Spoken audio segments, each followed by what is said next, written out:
ಜ್ಞಾನಭಕ್ತಿ academy and techno solution LLP computer ಕ್ಲಾಸ್ಗೆ ತಮಗೆಲ್ಲರಿಗೂ ಮತ್ತೊಮ್ಮೆ ಸ್ವಾಗತ. ಹಾಗೂ ನಮ್ಮ ಎಜುಕೇಷನಲ್ ಸಮರ್ ಸಾಯಿ ಯೂಟ್ಯೂಬ್ ಚಾನಲ್ಗೆ ಕೂಡ ತಮಗೆ ಮತ್ತೊಮ್ಮೆ ಸ್ವಾಗತ. ಇವತ್ತು ನಾವು ಎಕ್ಸೆಲ್ ವಿಷಯದ ಕುರಿತು ಭಾಗ 2ಕ್ಕೆ ಹೆಜ್ಜೆ ಇಡ್ತಾ ಇದ್ದೀವಿ. ಈಗಾಗಲೇ 1ನೇ ಭಾಗದಲ್ಲಿ ನಾವು ಎಕ್ಸೆಲ್ನಲ್ಲಿ ರೋಸು, ಕಾಲಮು, ಸೆಲ್ಲು, ಆಮೇಲೆ cut paste, copy paste, format painting ಇವೆಲ್ಲ ಸಾಕಷ್ಟು ಅಂಶಗಳ ಕುರಿತು ತಿಳಿದುಕೊಂಡಿದ್ದೇವೆ. ಆಮೇಲೆ ಕ್ವಿಕ್ ಆಕ್ಸೆಸ್ ಟೂಲ್ ಬಾರ್ ಬಗ್ಗೆ ತಿಳಿದುಕೊಂಡಿದ್ದೇವೆ. ಹೀಗೆ ಸಾಕಷ್ಟು ಅಂಶಗಳನ್ನು ತಿಳಿದುಕೊಂಡಿದ್ದೇವೆ. ಈಗ ಭಾಗ 2ರಲ್ಲಿ ನಾವು ಈ ಎಕ್ಸೆಲ್ನ ಹೋಮ್ ಭಾಗದಲ್ಲಿ ನಾವು ಮೊದಲೇ ಭಾಗದಲ್ಲಿ ಕ್ಲಿಪ್ ಬೋರ್ಡಲ್ಲಿ ಕಟ್ ಪೇಸ್ಟ್, ಕಾಪಿ ಪೇಸ್ಟ್ ಮತ್ತು ಫಾರ್ಮ್ಯಾಟ್ ಪೇಂಟರ್ ಅಂತ ಹೇಳಿ ಕುರಿತು ತಿಳಿದುಕೊಂಡಿದ್ದೇವೆ. ಈಗ ನಾವು ಫಾಂಟದಲ್ಲಿ ಬರುವಂಥ ಬೋಲ್ಡ್, ಐಟಾಲಿಕ, ಅಂಡರ್ಲೈನ್, ಕ್ಯಾಲಿಬರಿ, ಆಮೇಲೆ ಎಲ್ಲ ಸೈಜ್ ಹೆಚ್ಚು ಕಡಿಮೆ ಮಾಡೋದು, ಕಲರ್ ಮಾಡೋದು ಅಕ್ಷರಗಳಿಗೆ, ಈ ಎಲ್ಲ ಅಂಶಗಳು ಕುರಿತು ತಿಳಿದುಕೊಳ್ಳಬೇಕಾಗಿದೆ. ಈಗ ನಾವು ಇಲ್ಲಿ ಬನ್ನಿ ಮುಂದುವರಿಸೋಣ. ಈಗ ಇಲ್ಲಿ ನಾನು ಈ 1, 2 ಏನು ಎಕ್ಸೆಲ್ದಲ್ಲಿ ಬರ್ತೈತಿ ಇದನ್ನು ಸ್ವಲ್ಪ ನಾನು ಜೂಮ್ ಮಾಡ್ತೀನಿ, ದೊಡ್ಡ ಪ್ರಮಾಣದಲ್ಲಿ ಸೈಜ್ ಹೆಚ್ಚು ಮಾಡ್ತೀನಿ. ಇಲ್ಲಿ ನೋಡಿರಿ, ಬೋಲ್ಡ್ ಅಂದ್ರೇನ, ಇಲ್ಲಿ ಬರೆದಂಥ ಅಕ್ಷರಗಳಿಗೆ ನಾವು ದಪ್ಪ ಮಾಡ್ಬೋದು. ನೋಡಿರಿ, ಅಕ್ಷರಗಳು ದಪ್ಪದು. ಬೇಕಾದರೆ ಈ ಅಕ್ಷರಗಳನ್ನ ಸೆಲೆಕ್ಟ್ ಮಾಡ್ತೀನಿ. ಇಲ್ಲಿ ನೋಡಿರಿ, ಇಲ್ಲಿ ಬೋಲ್ಡ್ ಮೇಲೆ ಕ್ಲಿಕ್ ಮಾಡಿದ್ರ ಕೂಡಲೇ ದಪ್ಪದು. ಮತ್ತು ಅದ್ರ ಮೇಲೆ ಕ್ಲಿಕ್ ಆಯಿತು, ಬೇಡ ಅಂದರೆ ಬೋಲ್ಡ್ ಇದ್ದಿದ್ದು ಅನ್ಬೋಲ್ಡ್ ಅದು. ಈಗ ಮತ್ತೆ ಬೋಲ್ಡ್ ಆಗ್ತಾವೆ. ನೋಡಿರಿ, ಈ ಬೋಲ್ಡ್ ಮೇಲೆ ನಾವು ಕ್ಲಿಕ್ ಮಾಡಿದಾಗ ಇಲ್ಲಿ ಯೆಲ್ಲೋ ಕಲರ್ ಇತ್ತಂದರೆ ಅಕ್ಷರ ದಪ್ಪ ಆಗ್ತಾವೆ. ಇಲ್ಲಿ ಯೆಲ್ಲೋ ಕಲರ್ ಬಣ್ಣ ಬಂದಿದೆ ನೋಡಿರಿ. ಇಲ್ಲಿ ಇದರ ಅರ್ಥ ಇಲ್ಲಿ ಅಕ್ಷರ ದಪ್ಪ ಆಗಿದ್ದಾವೆ. ಆಮೇಲೆ ಬ್ಯಾಡ ಆಯಿತು, ಮತ್ತು ಇಲ್ಲಿ ಕ್ಲಿಕ್ ಮಾಡಿದ್ರೆ ಅಕ್ಷರ ತಿಳುವಾಗ್ಬಿಡ್ತಾವೆ. ಮತ್ತು ಇಲ್ಲಿ ಒತ್ತರ ಅಂದ್ರೆ ಬೋಲ್ಡ್ ಅಂದ್ರೆ ದಪ್ಪ ಆಗ್ತವೆ. ಆಮೇಲೆ ಇದು ಇಟಾಲಿಕ್ ಅಂದ್ರೆ ಈಗ ಅಕ್ಷರ ನೋಡ್ರಿ ಸರಳ ಅದಾವು. ನಾವು ಹತ್ರನ ಏನು ಮಾಡ್ಬೋದು, ಸ್ವಲ್ಪ ಅಡ್ಡ ಇಟಾಲಿಕ್ ಅಂದ್ರೆ ಹಿಂಗೆ ನೋಡ್ರಿ ಸ್ವಲ್ಪ ಡೊಂಕ್ ಆಗ್ತಾವೆ ಅಕ್ಷರ. ಬೇಕಾದ್ರೆ ಇನ್ನೊಮ್ಮೆ ಅಬ್ಸರ್ವೇಷನ್ ಮಾಡಿರಿ. ಈಗ ಇಲ್ಲಿ ಯೆಲ್ಲೋ ಕಲರ್ ಐತೆ ಅಂದ್ರೆ ಅಕ್ಷರ ನಮ್ಮ ಈಗ ಸದ್ಯ ಡೊಂಕ್ ಅದಾವೆ. ನಾ ಇಲ್ಲಿ ಒತ್ತೀನಿ ಅಂದ್ರೆ ಇಲ್ಲಿ ಒತ್ತಿದಾಗ ತಾವು ಇಲ್ಲಿ ನೋಡಿರಿ ಅಕ್ಷರಗಳು ಮತ್ತೆ ಸೀದಾ ಆಗ್ತಾವೆ. ಇಲ್ಲಿ ನೋಡಿರಿ, ಕ್ಲಿಕ್ ಮಾಡ್ತೀನಿ, ಸೀದಾ ಅದು ಅಕ್ಷರಗಳು. ಇದು ಇಟಾಲಿಕ್. ಆಮೇಲೆ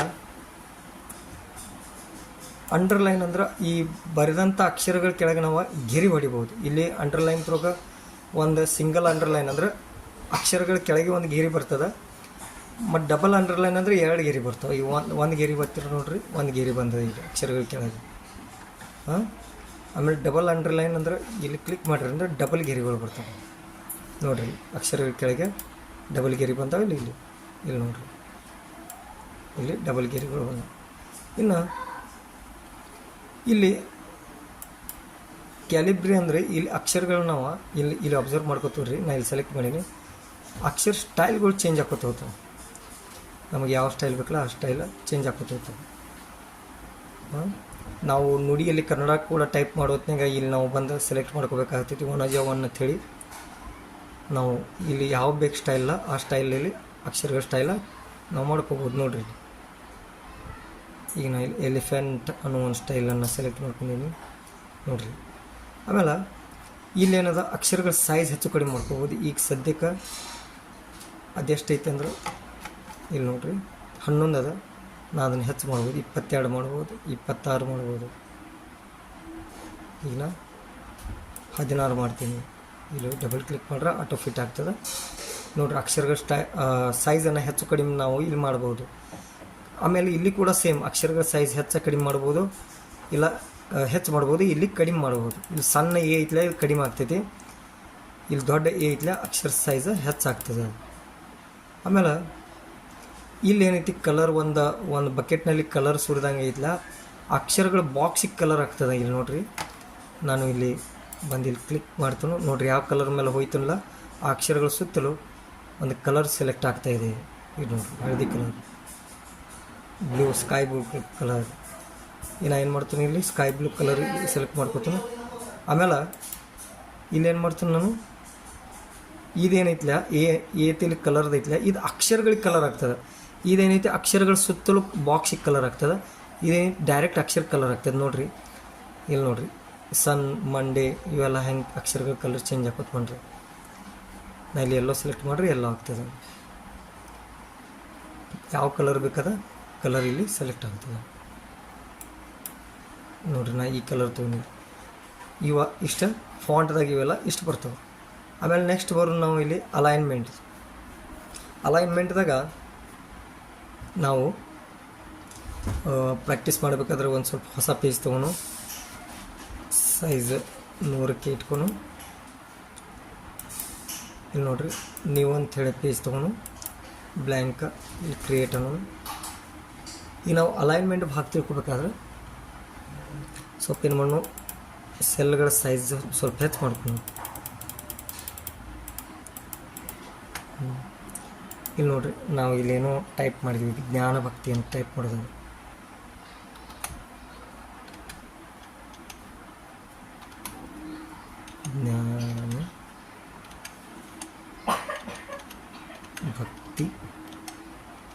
ಜ್ಞಾನ ಭಕ್ತಿ ಇದು ನಮ್ಮ ಸೆಂಟರ್ನ ಹೆಸರು. ಇಲ್ಲಿ ನಾವು ಡಬಲ್ ಕ್ಲಿಕ್ ಮಾಡಿದ್ರೆ ಆಟೋಮೆಟಿಕ್ ಸೆಟ್ ಆಗ್ತದೆ.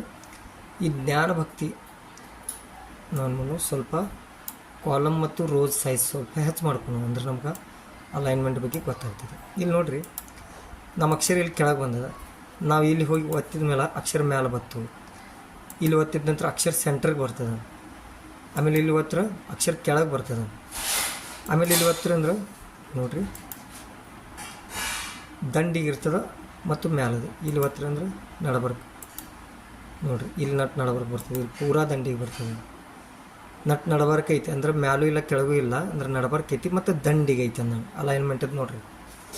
ಇದು ನಮ್ಮ ಮಧ್ಯದಲ್ಲಿ ಅಂದ್ರೆ ಮ್ಯಾಲೂ ಇಲ್ಲ ಕೆಳಗೂ ಇಲ್ಲ ಮಧ್ಯದಲ್ಲಿ, ಆದ್ರೆ ಹಿಂಗೆ ಸೈಡ್ ನೋಡ್ರಿ ಈ ಸೈಡ್ಗೆ ಅದ, ಇಲ್ಲಿ ಹತ್ರ ನಡಬರ್ಕ್, ಇಲ್ಲಿ ಹತ್ರ ಪೂರಾ ದಂಡಿಗೆ, ಈ ರೀತಿ ಅಲೈನ್ಮೆಂಟ್ ಕೆಲಸ ಮಾಡ್ತದೆ. ಆಮೇಲೆ ಇದೇನೈತಿಲ್ಲ ಸ್ಟೆಪ್ ಬೈ ಸ್ಟೆಪ್ ನಾವು ಸರ್ಸ್ಕೋಬೋದು ಅಕ್ಷರಗಳು. ಈಗ ನೋಡಿರಿ ಸ್ವಲ್ಪ ಇದನ್ನು ಸ್ವಲ್ಪ ಇನ್ನೂ ದೊಡ್ಡ ಮಾಡ್ತಾರೆ ನೋಡಿರಿ. ಇಲ್ಲಿ ಕ್ಲಿಕ್ ಮಾಡ್ಕೋತೋದ್ರೆ ಸ್ಟೆಪ್ ಬೈ ಸ್ಟೆಪ್ ನಾವು ಹೆಜ್ಜೆಗೂ ನಾವು ಅಕ್ಷರಗಳನ್ನ ಸರಿಸ್ಬೋದು. ಇದು ಇಲ್ಲಿ ಕೆಲಸ ಮಾಡ್ತದೆ ಅಲೈನ್ಮೆಂಟ್. ಆಮೇಲೆ ವ್ರ್ಯಾಪ್ ಟೆಕ್ಸ್ಟ್ ಏನಪ್ಪ ಇದು? ವ್ರ್ಯಾಪ್ ಟೆಕ್ಸ್ಟ್ ಅಂದ್ರೆ ಇದು ತಿಳ್ಕೊರಿ. ಈಗ ನಾ ಇಲ್ಲಿ ಅಕಾಡೆಮಿಯಾ ಅಂತ ಟೈಪ್ ಮಾಡ್ತೇನೆ,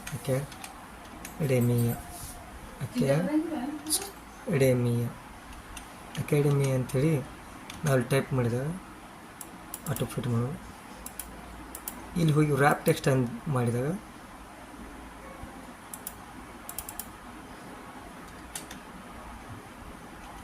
ಆ್ಯಂಡ್ ಅಂದರೆ ಇಲ್ಲಿ ಕೆಳಗೆ ಟೈಪ್ ಹಾಕ್ಕೊಟ್ಟು ಬರ್ತದೆ. ವ್ರ್ಯಾಪ್ ಟೆಕ್ಸ್ಟ್ ಅಂದ್ರೆ ಅಕ್ಷರಗಳು ಕೆಳಗೆ ಬರ್ತವೆ ಟೈಪ್ ಮಾಡ್ಕೊಂಡು. And techno solution, academia and techno solutions.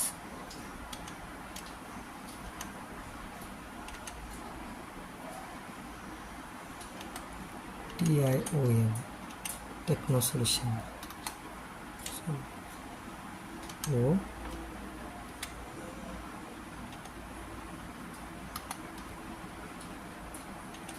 Techno solution. ಇಲ್ಲಿ ನೋಡಿರಿ ಆಟೋ ಫಿಟ್ ಮಾಡ್ಕೊಂಡು ಇಲ್ಲಿ ಅಕ್ಷರಗಳ ಕೆಳಗೆ ಬಂದು ಇಲ್ಲಿ ಮುಂದೆ ಹೋಗಲಿಲ್ಲ. ಇಲ್ಲಿ ನಾವು ಇಲ್ಲಿ ಟೈಪ್ ಮಾಡೋಕತ್ತೆ ಅಂದ್ರೆ ನೋಡಿರಿ ಏನೂ ಟೈಪ್ ಮಾಡಿರಿ ನೀವು ಮುಂದೆ ಹೊಂಟಾವ. ಬಟ್ ಇಲ್ಲಿ ರ್ಯಾಪ್ ಟೆಕ್ಸ್ಟ್ ಅಂತೇಳಿ ನಾವು ಮಾಡಿದಾಗ ಅಕ್ಷರಗಳು ಕೆಳಗೆ ಬರ್ತಾವೆ. ಇಲ್ಲಿ ಹೆಂಗೆ ಕೆಳಗೆ ಬಂದಾವೆ, ಇಲ್ಲಿ ಬಂದಿಲ್ಲ. ನಾವು ಇಲ್ಲೇ ಇದ್ರ ಮೇಲೆ ರ್ಯಾಪ್ ಟೆಕ್ಸ್ಟ್ ಅಂತ ಮಾಡ್ಕೊಂಡ್ವಿ ಅಂದ್ರೆ ಇವು ಅಕ್ಷರಗಳು ಮುಂದೆ ಕೆಳಗೆ ಬರ್ತಾವೆ. ಕೆಳಗೆ ಬಂದವಲ್ಲ ಇದಕ್ಕೆ ರ್ಯಾಪ್ ಟೆಕ್ಸ್ಟ್ ಅಂತಾರೆ.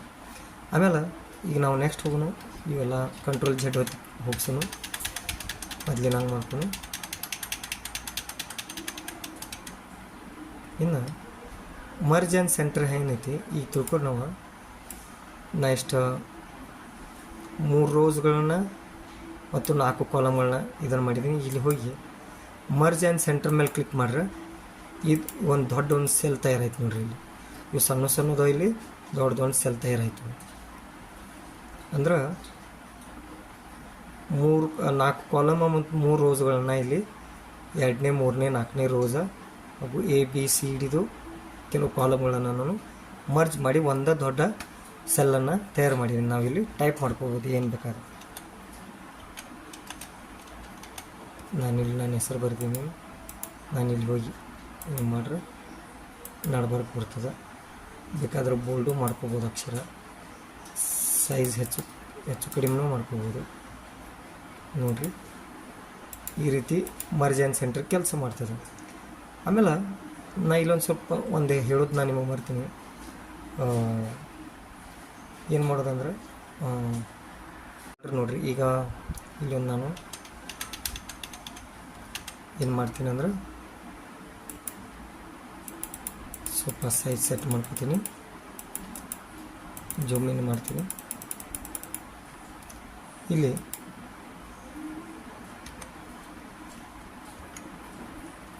ಒನ್ ಟು ನಾ ಇಲ್ಲಿ ಟೈಪ್ ಮಾಡಿದ್ದೀನಿ. ಏನು ಮಾಡ್ತೀನಿ ನಾನು ಡ್ರ್ಯಾಗ್ ಮಾಡ್ಕೊತೀನಿ, ಸ್ವಲ್ಪ ಜೂಮ್ ಮಾಡ್ಕೊತೀನಿ ನಿಮ್ಗೆ ಕಂಡು ಬರೋಂಗೆ, ಮತ್ತು ಸ್ವಲ್ಪ ಸೈಜ್ ಸ್ವಲ್ಪ ದೊಡ್ಡ ಮಾಡ್ಕೊತೀನಿ.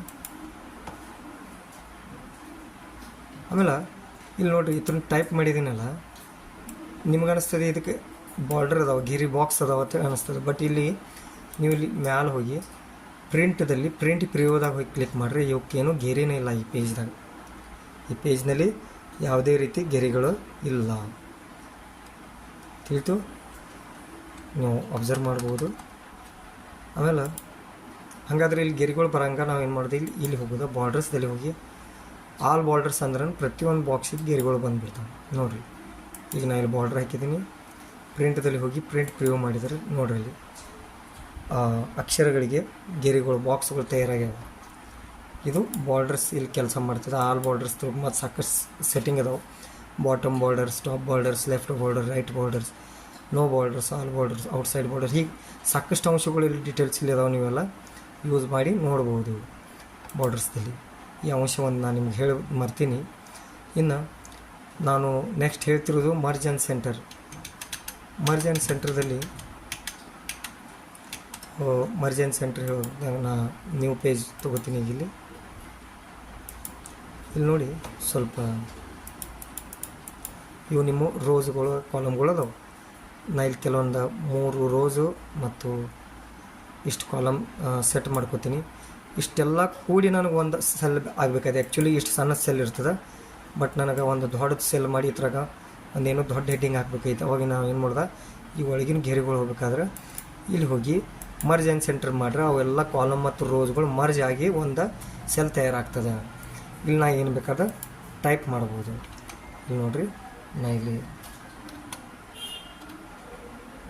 ಪ್ರಮೋದ್ ಅಂತ ಹೇಳಿ ಟೈಪ್ ಮಾಡ್ತೀನಿ.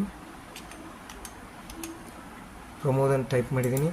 ಈಗ ಅಕ್ಷರಗಳ ಕೆಳಗದವ ನಾ ಇಲ್ಲಿ ಅಲೈನ್ಮೆಂಟ್ದಾಗ ಹೋದರೆ ಅಕ್ಷರಗಳು ಇದನ್ನದು ನಟ್ ನಡ್ಬರ್ಗೆ ಬಂದು ಮತ್ತು ಸೈಜನ್ನು ಹೆಚ್ಚು ಮಾಡ್ಕೋಬೋದು. ಆಮೇಲೆ ಇಲ್ಲಿ ಹೋಗಿ ನಾ ಆ ಬಾಕ್ಸ್ ಒಳಗೆ ಕಲರು ಹಾಕೋಬೋದು.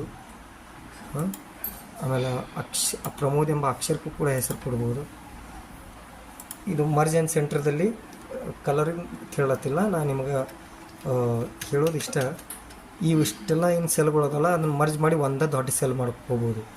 ಮರ್ಜ್ ಆ್ಯಂಡ್ ಸೆಂಟರ್ದಾಗ ಮತ್ತು ಮರ್ಜ್ ಅಕ್ರಾಸ್ ಅಂತೇಳಿ ಬರ್ತದೆ. ಮರ್ಜ್ ಅಕ್ರಾಸ್ ಅಂದರೆ ಇಲ್ಲಿ ನಾವು ಏನು ಮಾಡೋಣ, ಈ ಕೆಲವೊಂದು ಸೆಲ್ಗಳನ್ನ ಹಿಡ್ಕೊಂಡು ಸೆಲೆಕ್ಟ್ ಮಾಡ್ಕೊಂಡು ನೋಡಿರಿ, ಇಲ್ಲಿ ಸೆಲ್ಗಳನ್ನ ಸೆಲೆಕ್ಟ್ ಮಾಡ್ಕೊಂಡು ಮರ್ಜ್ ಅಕ್ರಾಸ್ ಅಂದ್ರೆ ಪ್ಲೇ ಇಲ್ಲಿ ಕಾಲಮ್ ಅಷ್ಟು ಮರ್ಜ್ ಆಗ್ಯಾವ ನೋಡಿರಿ. ರೋಸ್ಗಳು ಅದಾವೆ, ರೋಸ್ಗಳು ಗಿರಿಗಳು ಇಲ್ಲಿ ಕಾಣ್ಲತ್ತಾವೆ, ಸೂಕ್ಷ್ಮವಾಗಿ ಕಾಣ್ತಿದ್ದಾವೆ. ಸ್ವಲ್ಪ ಜುಮ್ ಬೇಕಾದ್ರೆ ನಾನು ಮಾಡ್ತೀನಿ, ನಾನು ನಿಮ್ಗೆ ಕಂಡು ಬರಲಿ ಹೇಳಿ. ಇಲ್ಲಿ ನೋಡಿ, ರೋಸ್ಗಳು ಅಡ್ಡಾಡ್ ಗಿರಿ ಅದಾವೆ, ಉದ್ದದ ಗಿರಿ ಇಲ್ಲಿ ಹೋಗಿದ್ದಾವೆ. ಇದಕ್ಕೆ ಮರ್ಜ್ ಅಕ್ರಾಸ್ ಅಂತಾರೆ. ಏನಂತಾರೆ, ಮರ್ಜ್ ಅಕ್ರಾಸ್. ಇಲ್ಲಿ ಮರ್ಜ್ ಆ್ಯಂಡ್ ಸೆಂಟರ್ದಾಗ ಕಾಲಮ್ಗಳು ಹೋಗ್ಯಾವ, ರೋಸ್ಗಳು ಹೋಗ್ಯಾವ, ಒಂದು ದೊಡ್ಡ ಸೆಲ್ ತಯಾರಾಗಿದೆ. ಬಟ್ ಇಲ್ಲಿ ಹಾಗಾಗಿಲ್ಲ, ರೋಸ್ಗಳು ಅಷ್ಟದಾವು, ಕಾಲಮ್ ಎಲ್ಲ ಹೋಗಿದ್ದಾವೆ. ಆಮೇಲೆ ಮರ್ಜ್ ಅಕ್ರಾಸ್ ಆದಮೇಲೆ ಇಲ್ಲಿ ಏನು ಮಾಡೋದು, ಮರ್ಜ್ ಸೆಲ್ಸ್ ಅಂತ ಹೇಳಿ ಬರ್ತದೆ. ಮರ್ಜ್ ಸೆಲ್ಸ್ ಅಂದ್ರೆ ನೋಡಿರಿ, ಸೇಮ್ ಇದ್ರಂಗೆ ಬರ್ತದೆ. ಎಲ್ಲ ಸೆಲ್ಗಳೆಲ್ಲ ಮರ್ಜ್ ಆಗಿಬಿಡ್ತಾವೆ. ಆಮೇಲೆ ಇಲ್ಲಿ ಕೆಳಗೆ ಹೋದ್ನ ಅನ್ಮರ್ಜ್ ಸೆಲ್ಸ್ ಅಂದರೆ ಈಗೇನು ಮರ್ಜ್ ಆಗಿರ್ತಾವಲ್ಲ, ಇಲ್ಲೇನು ಗಾಯವಾಗಿರ್ತಾವಲ್ಲ ಗೆರೆಗಳು, ಕಾಲಮ್ದು ಮತ್ತು ರೋಸ್ಗಳು, ಅವೆಲ್ಲ ಬಂದುಬಿಡ್ತಾವೆ ನೋಡಿರಿ. ಬಂದುಬಿಟ್ಟು ಇಲ್ಲಿ ಕೂಡ ಕ್ಲಿಕ್ ಮಾಡಿದ್ರೆ ಇಲ್ಲಿ ಕೂಡ ನಾನು ಟೈಪ್ ಮಾಡಿ ಅನ್ಮರ್ಜ್ ಮಾಡಿಬಿಟ್ನಿ ಅಂದ್ರೆ ನೋಡಿರಿ ಅವೆಲ್ಲ ಹೋದು. ಮತ್ತು ಇಲ್ಲಿ ಟೈಪ್ ಮಾಡಿದ ಹೆಸರು ಕೂಡ ನಾನು ಡಿಲೀಟ್ ಮಾಡಿ ನೋಡಿರಿ, ಎಲ್ಲ ಕಾಲಮ್ ಮತ್ತು ರೋಸ್ಗಳು ಬಂದು. ಇದಿಷ್ಟು ಇವತ್ತು ಫಾಂಟ್ ಮತ್ತು ಅಲೈನ್ಮೆಂಟ್ ಕುರಿತು ನಾವು ತಿಳ್ಕೊಂಡಿದ್ದೀವಿ. ಮುಂದಿನ ವಿಡಿಯೋದಲ್ಲಿ ನಾನು ನಂಬರ್ ಫಾರ್ಮ್ಯಾಟಿಂಗ್ ಬದಲು ಹೇಳ್ತೀನಿ. ಅದ್ರಾಗ ಇವೆಲ್ಲ ಅಂಶಗಳನ್ನ ನಿಮಗೆ ತಿಳಿಸ್ಲಿಕ್ಕೆ ಪ್ರಯತ್ನ ಮಾಡ್ತೀನಿ. ತಮ್ಮೆಲ್ಲರಿಗೂ ವಿನಂತಿ ಅಂದ್ರೆ ನಮ್ಮ ಎಜುಕೇಷ್ನಲ್ ಸಮರ್ ಸಾಯಿ ಯೂಟ್ಯೂಬ್ ಚಾನಲ್ಗೆ ತಾವು ಸಬ್ಸ್ಕ್ರೈಬ್ ನೀಡಿರಿ, ವಿಡಿಯೋನ ನೋಡಿದರೆ ಲೈಕ್ ಮಾಡಿರಿ, ಕಾಮೆಂಟ್ ಮಾಡಿರಿ. ಮತ್ತು ಇವೆಲ್ಲ ಅಭ್ಯಾಸದ ವಿಡಿಯೋಗಳು ಇರೋದ್ರಿಂದ ಇನ್ನೊಬ್ಬರ ಕಲಿಕೆಗೆ ಸಹಾಯ ಆಗಲಿ, ಇವತ್ತನ್ನು ಶೇರ್ ಮಾಡಿರಿ. ಮತ್ತು ಅದೇ ರೀತಿ ನಮ್ಮ ಜ್ಞಾನಭಕ್ತಿ ಕಂಪ್ಯೂಟರ್ಗೆ ತಾವು ಎಲ್ಲರೂ ಪ್ರವೇಶ ಪಡೆದುಕೊಳ್ಳಬೇಕು. ತಾವು ಕೂಡ ಒಳ್ಳೆಯ ರೀತಿಯ ತಾಂತ್ರಿಕ ಶಿಕ್ಷಣವನ್ನು ಪಡೆದುಕೊಳ್ಳಬೇಕು ಅಂಥೇಳಿ ತಮ್ಮಲ್ಲಿ ವಿನಂತಿ ಮಾಡ್ತೀನಿ. ಧನ್ಯವಾದಗಳು.